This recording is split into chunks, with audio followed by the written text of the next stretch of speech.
Assalamualaikum warahmatullahi wabarakatuh. Yang terhormat Profesor Insinyur Heni Fitriani, STMT, PhD, Ibu Asian Engineer. Perkenalkan, nama saya Zahra Kalfira Cantika dengan akhiran NIM 042 dari kelas B Indralaya. Di sini saya akan mempresentasikan tentang Sistem Manajemen Keselamatan Konstruksi atau SMKK, guna untuk memenuhi penilaian ujian akhir semester pada mata kuliah K3.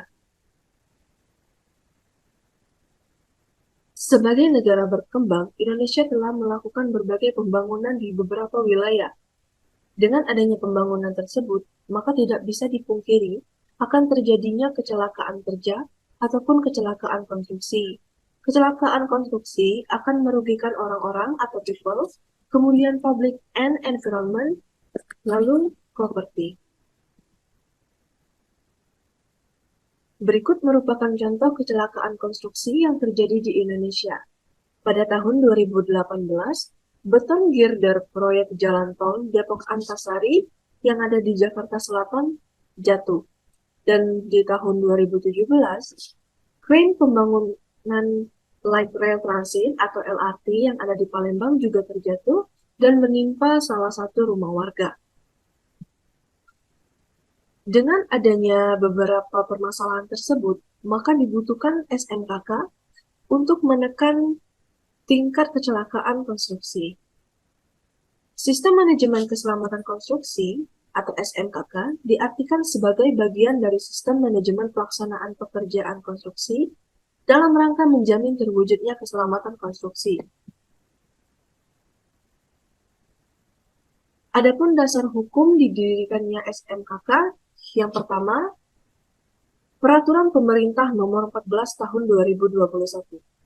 Pasal 84I ayat 1 menyatakan bahwa setiap pengguna jasa dan penyedia jasa dalam penyelenggaraan jasa konstruksi harus menerapkan SMKK.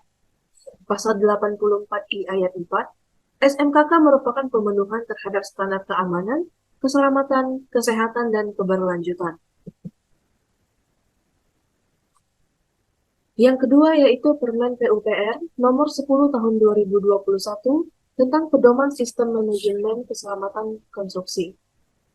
Pasal 1 ayat 3 menyebutkan bahwa sistem manajemen keselamatan konstruksi adalah bagian dari sistem manajemen pelaksanaan pekerjaan konstruksi untuk menjamin terwujudnya keselamatan konstruksi.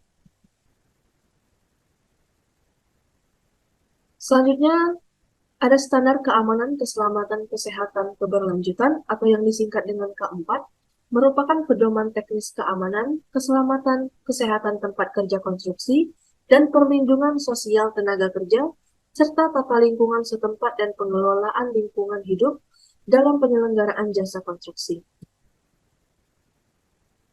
Berikut merupakan diagram PEM, peraturan dan perundangan SMKK. Keselamatan konstruksi meliputi SMKK dan juga K4, yang mana untuk mendapatkan keselamatan konstruksi, maka kita membutuhkan SMKK atau Sistem Manajemen Keselamatan Konstruksi dan K4 atau Standar Keamanan, Keselamatan Kesehatan, dan Keberlanjutan Kerja. Selanjutnya, dokumen SMKK pada penyelenggaraan jasa konstruksi. Tahapan penyelenggaraan jasa konstruksi dibagi menjadi 3, yaitu pengkajian dan perencanaan, perancangan, dan pembangunan. Pada tahap pengkajian perencanaan dan perancangan, dibutuhkan dokumen rancangan konseptual SMKK yang telah memuat tingkat risiko keselamatan konstruksi, biaya penerapan SMKK yang ada di dalam EE. Dokumen tersebut disediakan oleh konsultan pengkajian, konsultan perencanaan, dan konsultan perancangan. Kemudian pada tahapan pembangunan dibagi menjadi 2, yaitu pada tahap pemilihan dan tahap pelaksanaan. Di tahap pemilihan, dokumen yang dibutuhkan yaitu dokumen penawaran teknis atau RKK penawaran, kemudian dokumen penawaran harga atau biaya penerapan SMKK yang disediakan oleh calon penyedia jasa konstruksi atau kontraktor atau calon konsultan pengawas atau MK. Pada tahap pelaksanaan, dibutuhkan dokumen RKK pelaksanaan dan RMPK, kemudian program mutu, RKK pengawasan atau NK, Pada resiko sedang dan besar dibutuhkan pula RKPPL dan RMLLP, yang mana dokumen tersebut disediakan oleh pengguna untuk swakelola, pelaksana penyedia jasa konstruksi atau kontraktor, konsultan pengawas atau MK. Berikut merupakan komponen kegiatan penerapan sistem manajemen keselamatan konstruksi. Yang pertama yaitu penyiapan dokumen penerapan SMKK. Yang kedua, sosialisasi, promosi, dan pelatihan. Lalu, alat pelindung kerja dan alat pelindung diri. Yang keempat, asuransi dan perizinan. 5. Personel keselamatan konstruksi. 6. Fasilitas sarana prasarana dan alat kesehatan.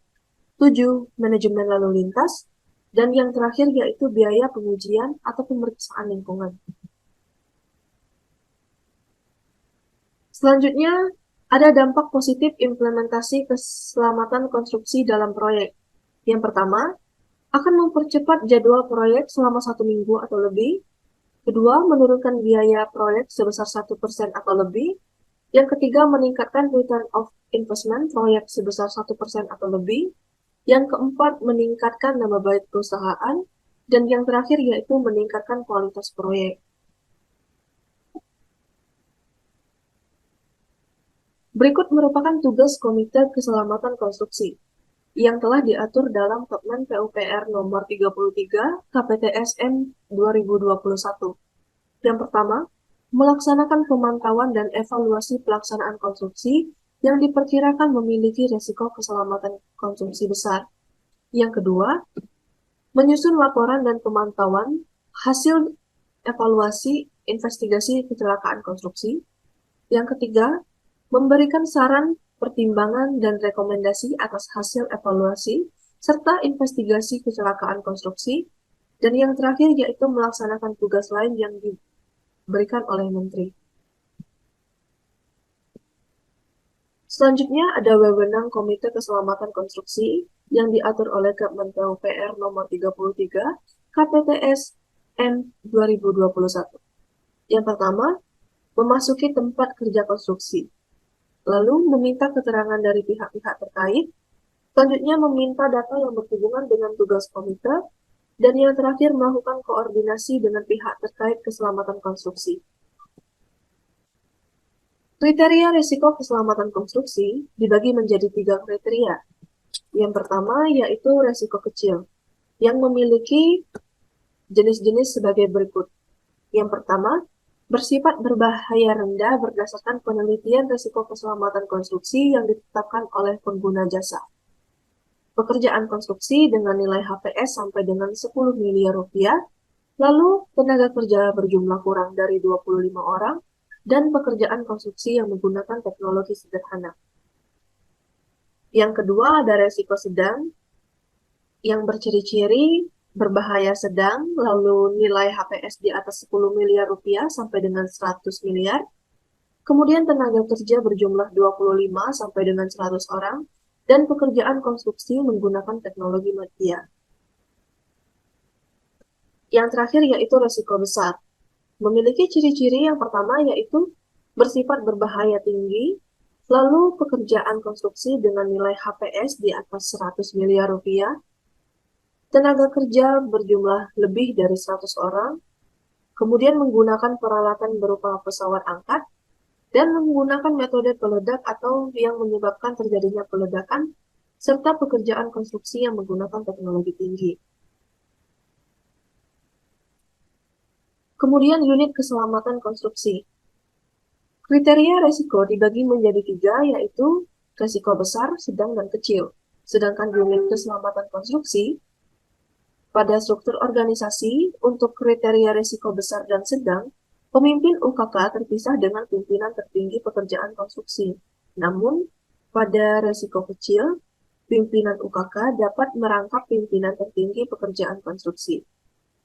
Untuk kualifikasi personel manajerial selaku pemimpin UKK, pada kriteria resiko besar dan resiko sedang, ahli keselamatan atau K3 konstruksi utama, atau ahli keselamatan atau K3 konstruksi media, pengalaman minimal 3 tahun, berbeda dengan yang resiko kecil. Di resiko kecil, hanya membutuhkan ahli keselamatan atau K3 konstruksi muda atau petugas keselamatan konstruksi tanpa adanya minimal pengalaman selama 3 tahun. Kemudian perbandingan personel keselamatan konstruksi dan jumlah tenaga kerja konstruksi dalam pekerjaan konstruksi. Pada kriteria resiko besar, 1:40 dengan minimal 1 ahli K3 konstruksi muda atau ahli keselamatan konstruksi muda pengalaman minimal 3 tahun. Kemudian 1 orang tambahan petugas keselamatan konstruksi atau petugas K3 konstruksi untuk setiap penambahan pekerja kelipatan 40 orang. Pada kriteria risiko sedang, perbandingan 1:50 dengan minimal 1 ahli K3 konstruksi muda atau ahli keselamatan konstruksi muda. Dan yang terakhir yaitu resiko kecil dengan perbandingan 1:60 dengan minimal 1 petugas keselamatan konstruksi. Berikut merupakan action plan, rekomendasi Komite Keselamatan Konstruksi untuk menuju zero accident. Perlunya perbaikan dalam sistem penyelenggaraan jasa konstruksi di Indonesia. Yang pertama, sistem manajemen keselamatan konstruksi. Contohnya yaitu menempatkan peralatan kerja pada tempat yang sesuai, sehingga mengurangi kejadian material jatuh, serta dalam rangka mewujudkan 5R. 5R di sini diartikan sebagai ringkas, rapi, resik, rawat, dan rajin pada lokasi kerja. Kedua yaitu perilaku berkeselamatan. Contohnya yaitu memasang rambu-rambu keselamatan yang dapat terlihat jelas oleh pekerja dan maupun masyarakat sekitar, terutama pada saat pekerjaan sedang berlangsung. Yang ketiga yaitu manajemen proyek, dengan menyusun jadwal pelaksanaan yang menjabarkan tahap pelaksanaan secara detail yang diintegrasikan dengan manajemen lalu lintas atau traffic management, sehingga pihak-pihak terkait dapat melakukan pemantauan dan pengendalian. Yang terakhir yaitu keselamatan teknis. Contohnya dengan melakukan uji beban dari seluruh alat angkat dan angkut dengan durasi selama 2 kali dari perkiraan durasi total pekerjaan. Sekian dari presentasi yang dapat saya sampaikan. Mohon maaf atas segala kesalahan. Terima kasih atas perhatiannya. Saya akhiri. Wassalamualaikum warahmatullahi wabarakatuh.